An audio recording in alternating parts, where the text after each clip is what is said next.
आज आपण हवामानाचे जे घटक जे आहे ते हवामानाचे घटक आपल्याला अभ्यास करायचा आहे किंवा यांनाच आपण काय म्हणतोय नियंत्रक घटक जे आहे हे नियंत्रक घटक असं सुद्धा आपण म्हणत असतो किंवा ह्याच घटकांना आपण काय म्हणतोय की हवामानावर परिणाम करणारे घटक जे आहे ते हवामानावर परिणाम करणारे घटक जे आहे या संदर्भामध्ये माहिती जी आहे ही माहिती आपल्याला करून घ्यायची आहे. आज आपल्याला ह्याच्यामध्ये आपण अभ्यास आपल्याला करायचा आहे ते म्हणजे काय की हवामानावर परिणाम करणारे घटक हे आपल्याला अभ्यास करायचे आहे. मागे आपण अभ्यास केलाय की हवेवर परिणाम करणारे घटक आपण अभ्यास केले होते. जे हवा जी आहे त्या हवेवर परिणाम करणाऱ्या घटकांच्या संदर्भामध्ये माहिती आपण करून घेत असताना ह्याच्या हवेवर हवेचे अंग जे आहे ते हवेचे अंग आपण अभ्यास करत असताना याच्यामध्ये वेगवेगळ्या घटकांविषयी चर्चा जी आहे माहिती जी आहे ही माहिती आपण करून घेतलेली आहे. हवेचे जे घटक जे आहे ते हवेचे घटक कोणते आहे हे आपण अभ्यास करत असताना त्याच्यामध्ये आपण अभ्यास केला की सौर ऊर्जा हा एक घटक आपण अभ्यास केला होता. हा एक अत्यंत महत्वाचा अशा प्रकारचा घटक हवेचा घटक आपण अभ्यास केला होता. हाच घटक हवामानामध्ये सुद्धा हाच घटक येतो. त्याचबरोबर हवेचे अंग आपण अभ्यास करत असताना त्याच्यामध्ये आपण अभ्यास केले की तापमान हा घटक कशा प्रकारचा घटक आहे ते आपण अभ्यास केलं होतं. हवेचा अंग आपण अभ्यास करत असताना तिसरा आपण त्याच्यामध्ये आपण अभ्यास केला ते म्हणजे वायुदाब किंवा हवेचा दाब आपण अभ्यास केला होता. त्यानंतर वाऱ्यांच्या संदर्भामध्ये आपण अभ्यास केला ते हवेचे अंग आपण अभ्यास करत असताना जे वारे जे आहे हे वारे हवेतील एक अंग आहे किंवा हवामानामधीलच एक घटक म्हणून त्यांच्याकडे बघितलं जातंय. त्याचबरोबर आर्द्रता किंवा त्याला आपण काय म्हणतो ह्युमिडिटी आपण म्हणतोय. हे ह्युमिडिटी सुद्धा किंवा आर्द्रता ही सुद्धा हवेचे आणि हवामानाचे महत्वाचे अशा प्रकारचे घटक आहे.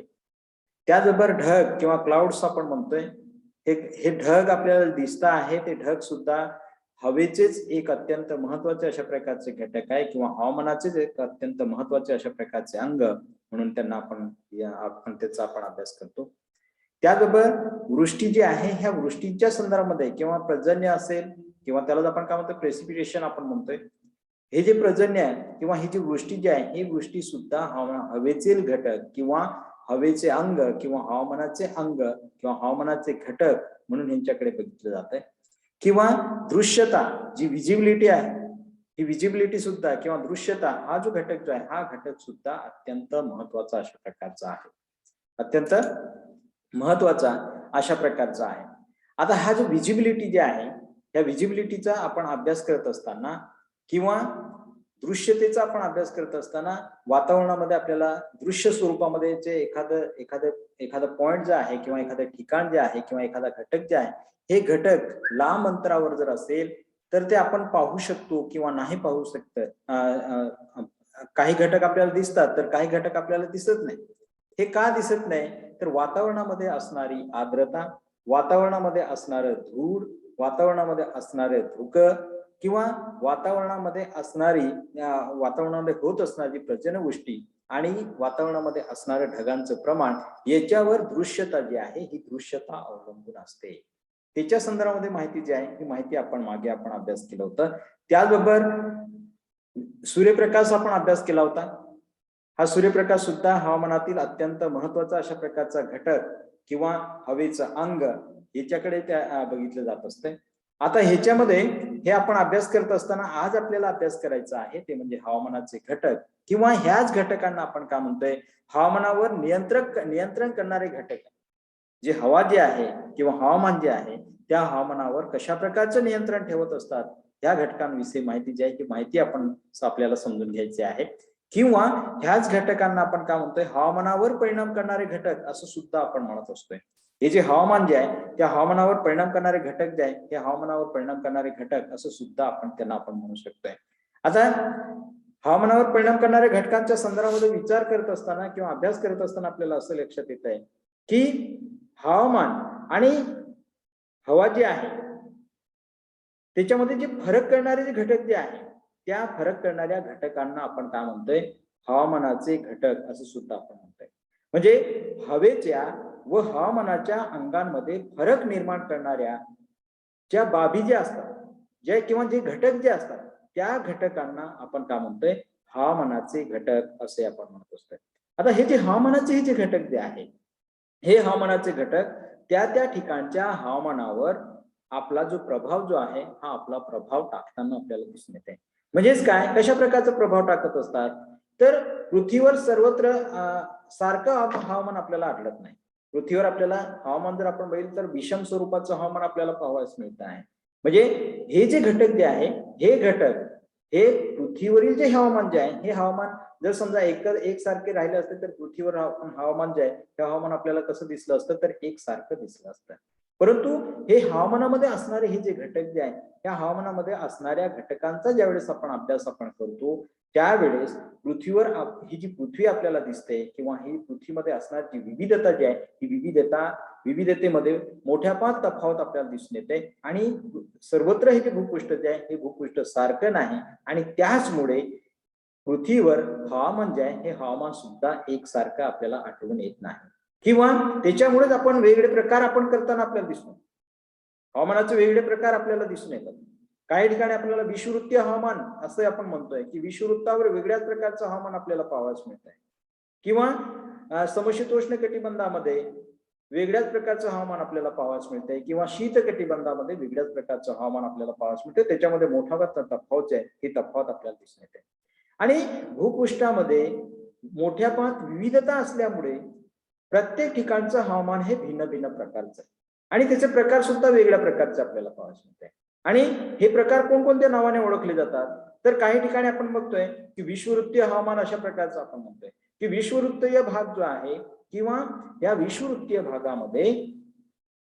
भागामध्ये हवामान जे आहे हे हवामान किंवा जो सूर्यप्रकाश जो आहे हा सूर्यप्रकाश कशा प्रकारचा पडत असतो, तर लंबरूप सूर्याची किरण जी आहे ही सूर्याची किरण विषुववृत्तीय पट्ट्यामध्ये लंबरूप पडत असतात. म्हणून त्या ठिकाणचं हवामान कशा प्रकारचं सांगता येते, विषुववृत्तीय हवामान अशा प्रकारचं सांगता येते.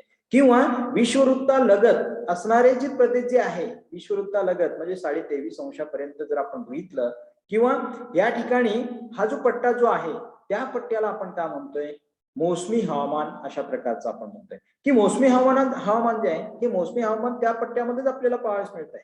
म्हणजे ह्या ठिकाणी विशिष्ट ऋतूमध्ये विशिष्ट दिशेकडनं वारे जे आहे हे वारे वाहताना आपल्याला दिसून येत आहे. वेगवेगळ्या मोसम मध्ये ते वारे वेगळ्या दिशेकडे वाहताना आपल्याला दिसून येत आहे, म्हणून त्याला आपण काय म्हणतो, मोसमी हवामान अशा प्रकारचं आपण म्हणतोय.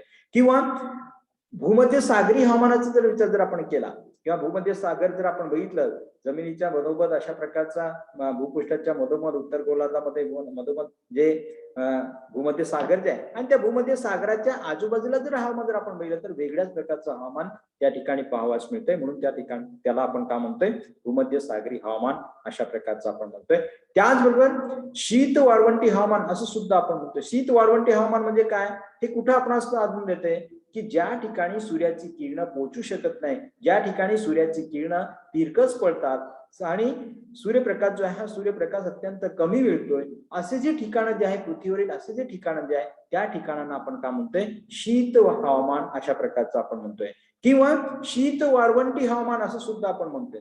शीत वाळवंटी हवामान, जर शीत वाळवंट आणि उष्ण वाळवंटामध्ये काय फरक आहे, तर शीत वाळवंटामध्ये जर आपण बघितलं तर जिकडे पाहावं तिकडे बर्फ पाहावयास मिळतंय, वनस्पतींचा त्या ठिकाणी अभाव असतोय, प्राण्यांचा अभाव असतोय. तशाच प्रकारचं हवामान उष्ण हवामानामध्ये सुद्धा आपल्याला पाहावयास मिळतंय. मात्र शीत वाळवंटामध्ये बर्फ पाहावयास मिळते, आणि उष्ण हवामानामध्ये आपल्याला वाळूच वाळू आपणास पाहावयास मिळते, वाळूच वाळू पाहावयास मिळते. तिथं सुद्धा उष्ण हवामानामध्ये सुद्धा वनस्पती आपल्याला आढळून येत नाही, प्राणी जीवन आपल्याला आढळून येत नाही. आणि म्हणून हे जे हवामानाचे हे जे प्रकार जे आहे, भिन्न भिन्न प्रकार आपणास त्याच्यामध्ये आपणास पाहावयास मिळत आहे. हे जे भिन्न भिन्न प्रकार जे आहे हे भिन्न भिन्न प्रकार आपल्याला त्याच्या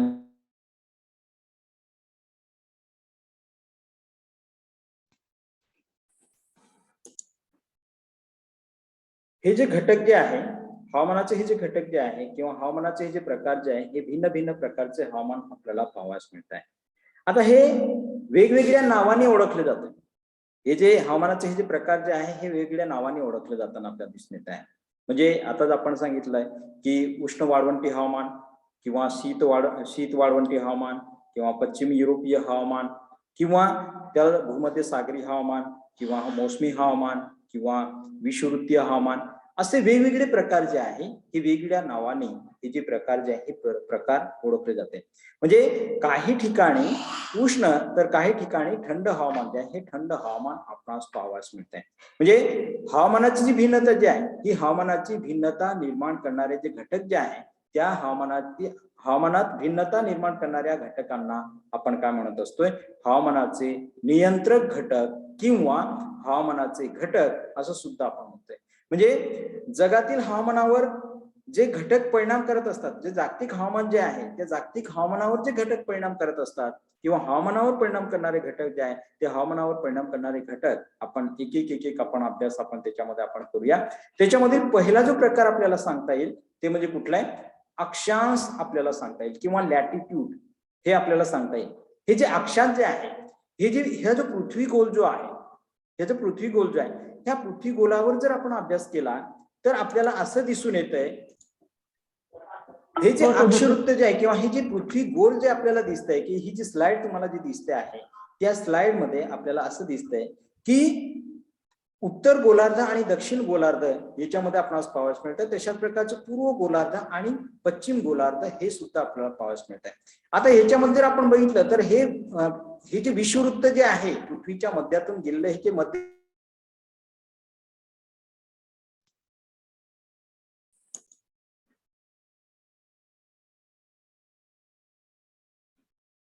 आपण ह्याच्यामध्ये हवामानाचे जे घटक जे आहे किंवा नियंत्रक घटक जे आहे किंवा हवामानावर परिणाम करणारे घटक जे आहे त्याच्यामधील पहिलं जे आपण अभ्यास करूया ते म्हणजे कुठलं आहे, अक्षांश हा जो घटक जो आहे हा अक्षांश हा घटक आपल्याला अभ्यास करायचा आहे. आता अक्षांश म्हणजे काय की हे जे अक्षवृत्त जे आहे जे आडवेचे वृत्त जे आहे त्या वृत्तांना आपण काय म्हणतोय, अक्षवृत्ते असं आपण म्हणतोय. हे जे पृथ्वी गोलावर जे आडवेचे वृत्त जे आहे आडव्या ज्या रेषा गेलेल्या आहे त्या आडव्या रेषांना आपण काय म्हणतोय, अक्षवृत्ते असं आपण म्हणतोय. ह्या विषुववृत्तापासून जसं आपण उत्तरेकडे जाऊ किंवा जसं आपण दक्षिणेकडे जाऊ तस तसं अक्षवृत्तामधील किंमत ही वाढत जाते. याला जर याला आपण काय म्हणतोय, शून्य अंश अक्षवृत्त आपण म्हणतोय. ह्या शून्य अंश अक्षवृत्तापासून जसं उत्तरेकडे जाऊ तस तसं अक्षवृत्तामधील किंमत जी आहे ही किंमत वाढत जात असते. किंवा ह्याच्यामध्ये जसं आपण दक्षिणेकडे जाऊ जसं किंवा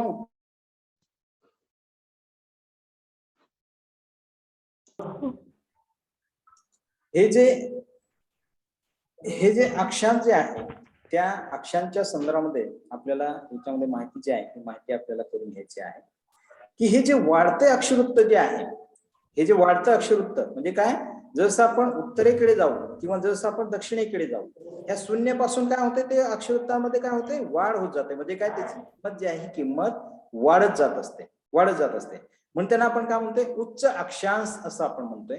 वाढ होत जाते किंवा उच्च अक्षांश असं आपण म्हणतोय. किंवा वाढते अक्षवृत्त जे आहे त्या वाढत्या अक्षवृत्तानुसार किंवा वाढत्या अक्षांशानुसार तापमान जे आहे हे तापमान काय होत जाते, कमी कमी होत जाताना आपल्याला दिसून येते. तापमान जे आहे तापमान काय होत जाते, कमी कमी होत जाताना आपल्याला दिसून येते. म्हणजे हे जे विषुववृत्त जे आहे या विषुववृत्तापासून उत्तरेकडे जावा किंवा दक्षिणेकडे जावा, जसं आपण वाढत्या अक्षवृत्ताकडे जातो किंवा उच्च अक्षवृत्ताकडे जातो तस तसं तापमान जे आहे तापमान काय होत जाते, वाढत जातं, आपण कमी कमी होत जाताना आपल्याला दिसून येते.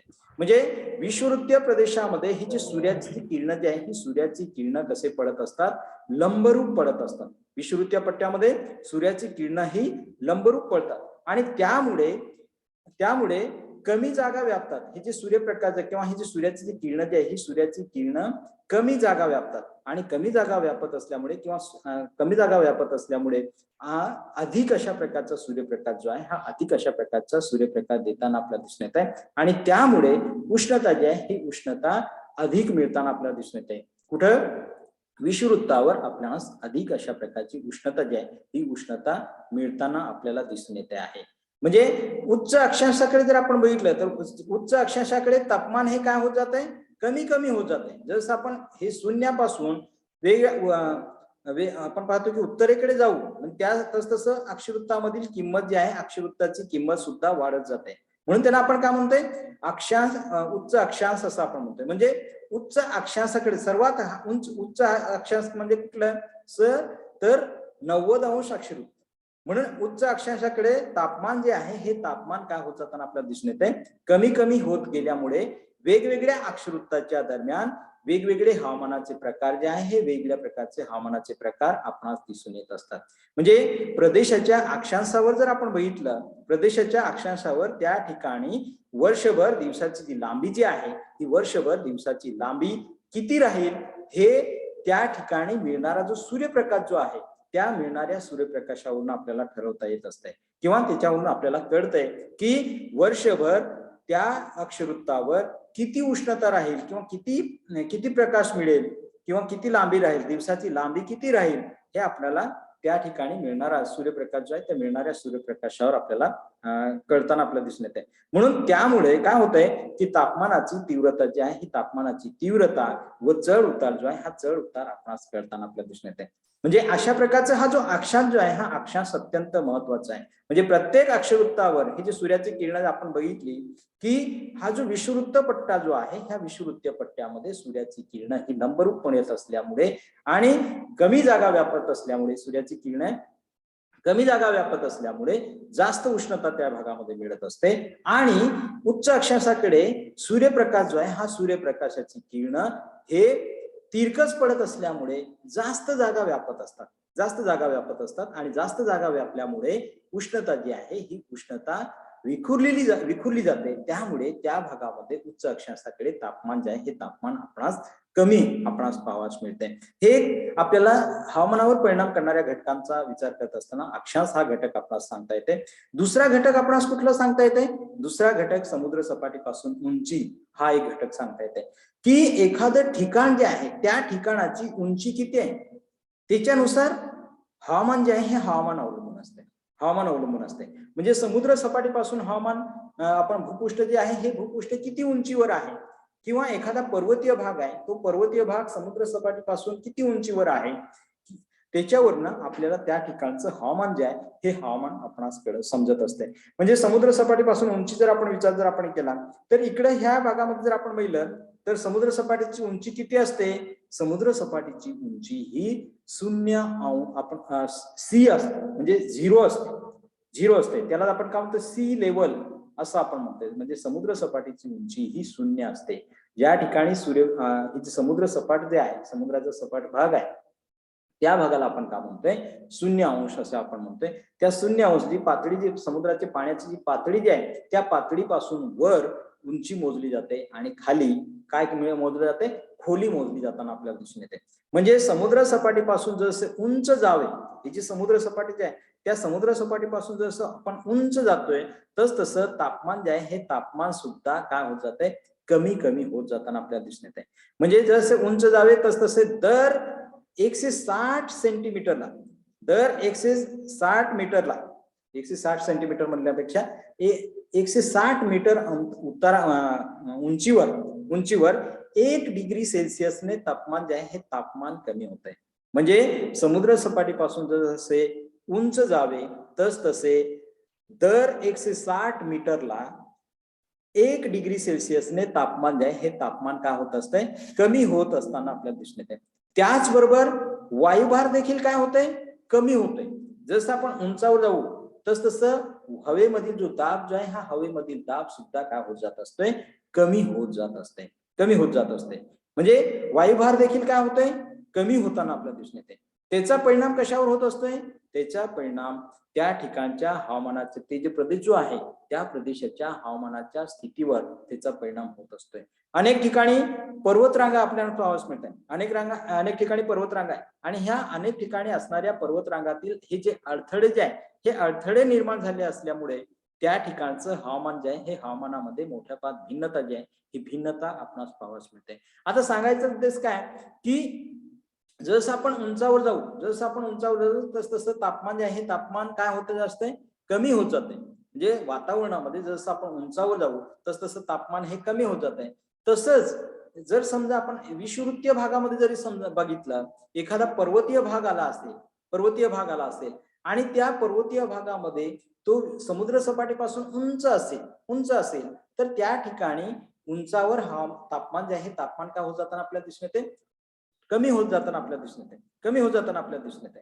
म्हणून काही ठिकाणी आपल्याला थंड हवेचे ठिकाण जे आहे, म्हणजे उष्णकटिबंधामध्ये जे उंच शिखर जे आपल्याला पाहावयास मिळतात, त्या शिखरांना आपण काय म्हणतोय, थंड हवेचे शिखर असं आपण म्हणतोय.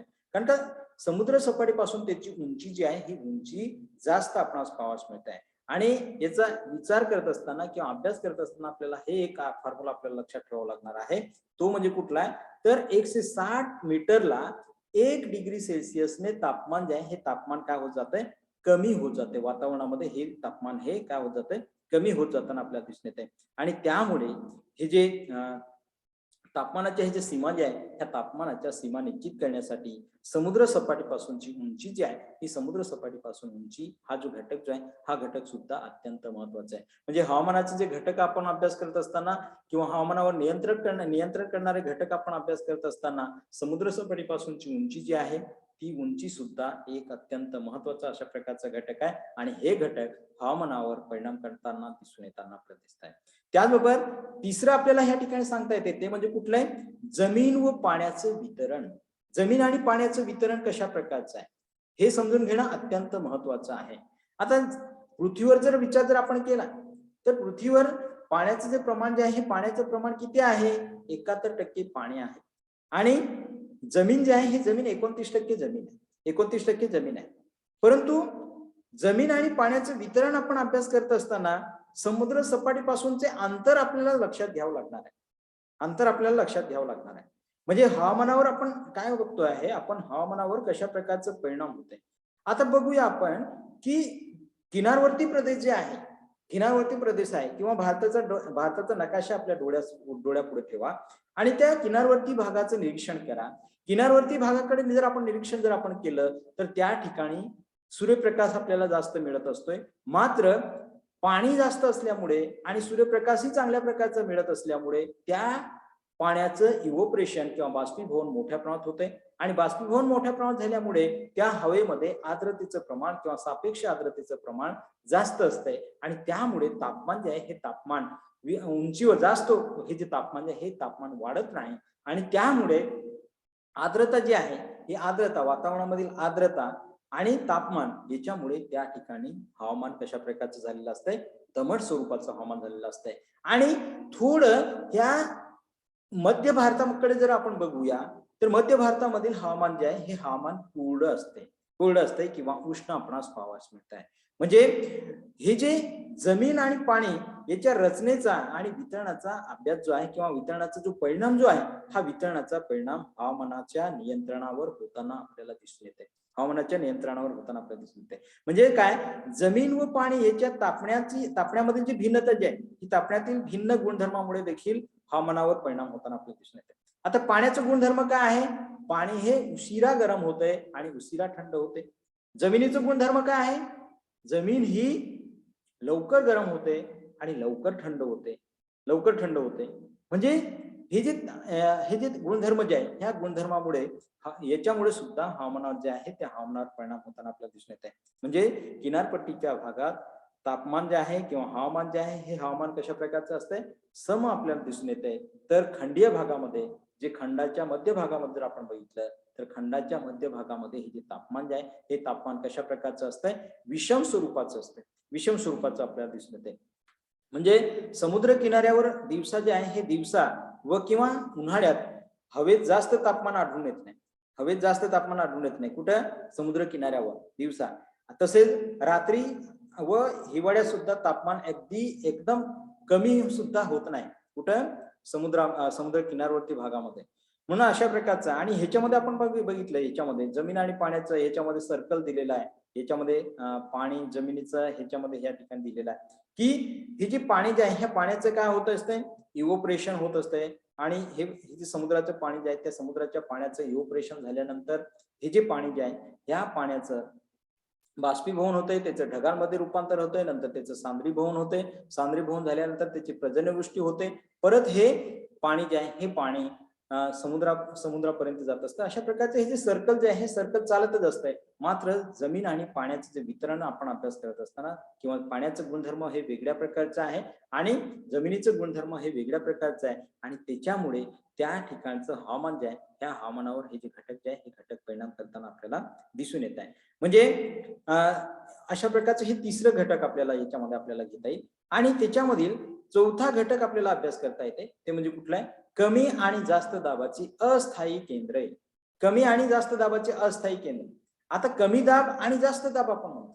कमी दाब आणि जास्त दाब म्हणजे काय, की ज्या ठिकाणी सूर्यप्रकाश जास्त मिळतो त्या ठिकाणी जमीन लवकर गरम होते आणि लवकर जमीन गरम झाल्यानंतर त्याच्या सभोवताली असणारं हवेचं आवरण जे आहे किंवा हवा जी आहे ही हवा सुद्धा लवकर गरम होते.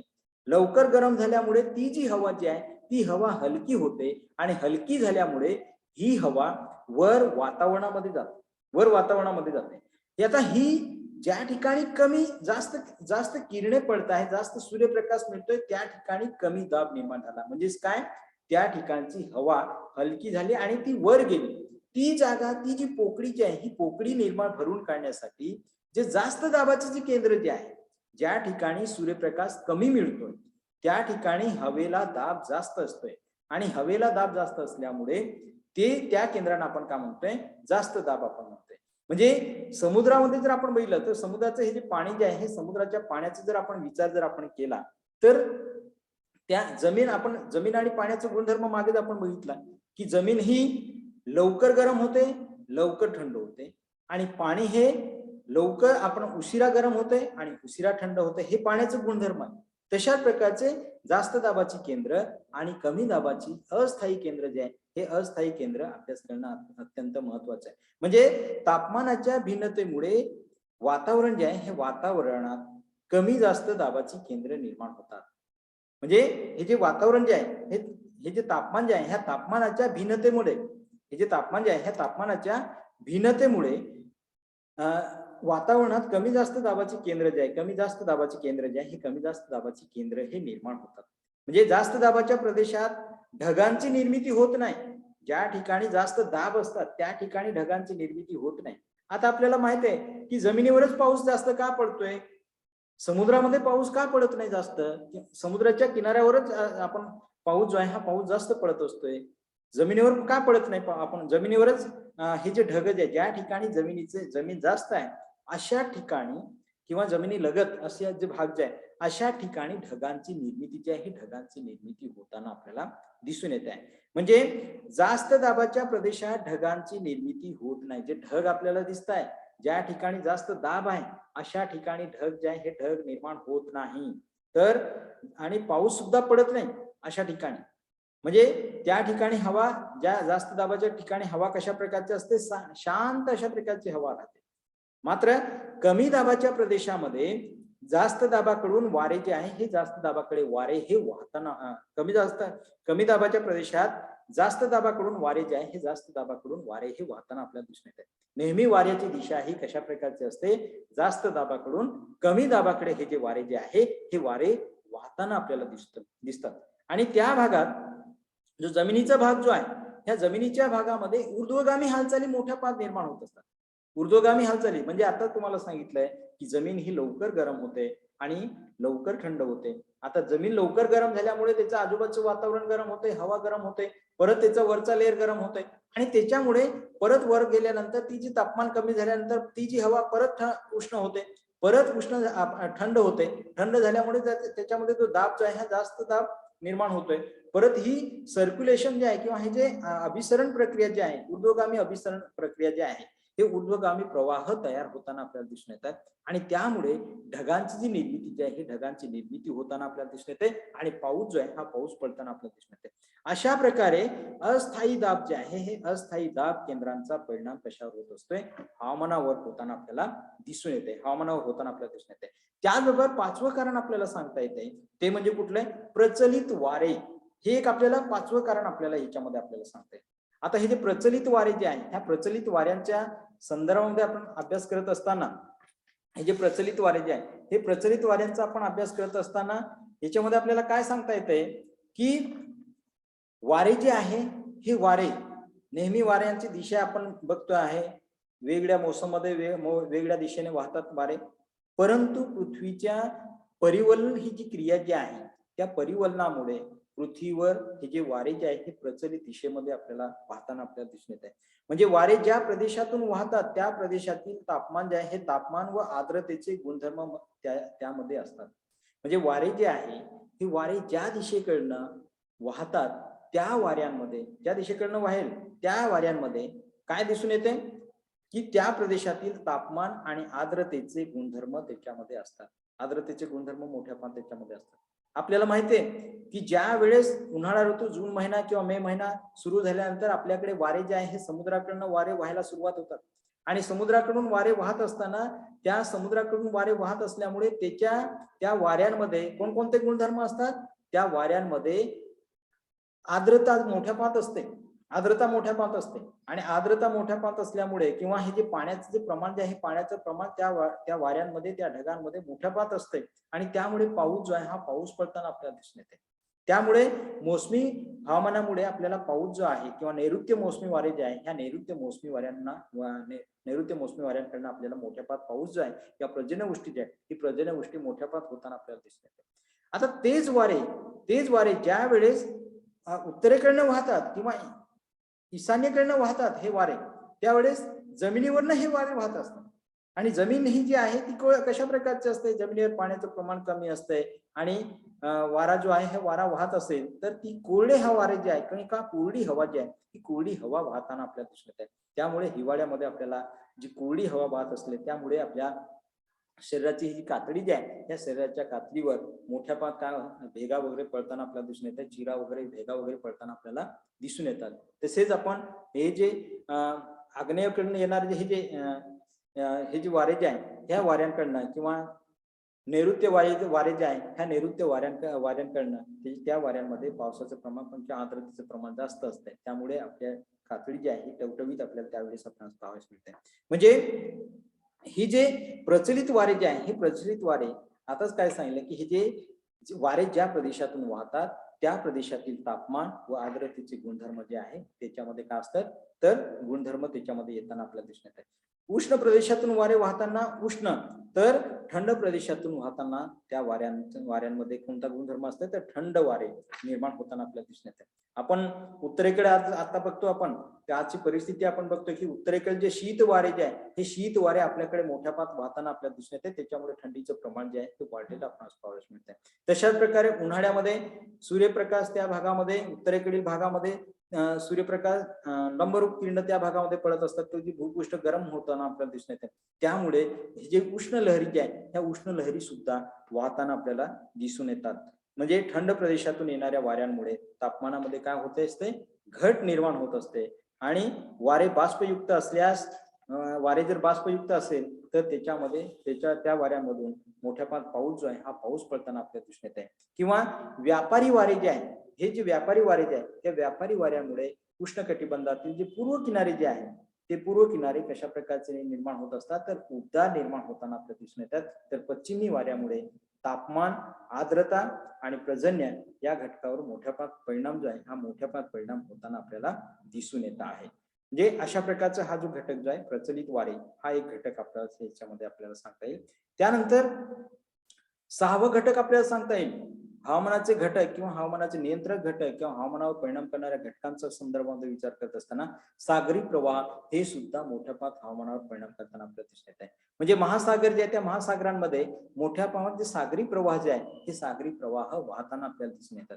म्हणजे महासागरातील उष्ण पृथ्वीवर आपण बघतोय की जे उत्तरेकडील जो भाग जो आहे किंवा दक्षिणेकडील जो भाग जो आहे त्या दक्षिणेकडून येणारे जे प्रवाह जे आहेत महासागरामध्ये ते कशा प्रकारचे असतात तर थंड प्रवाह असतात आणि विषुववृत्ताकडनं उत्तरेकडे किंवा दक्षिणेकडे जाणारे जे प्रवाह जे असतात ते कसे असतात उष्ण असतात आणि म्हणून आपण महासागरातील उष्ण व शीत प्रवाहांचा किनाऱ्यावरील तापमानावर मोठ्या प्रमाणात परिणाम होताना आपल्याला दिसून येते.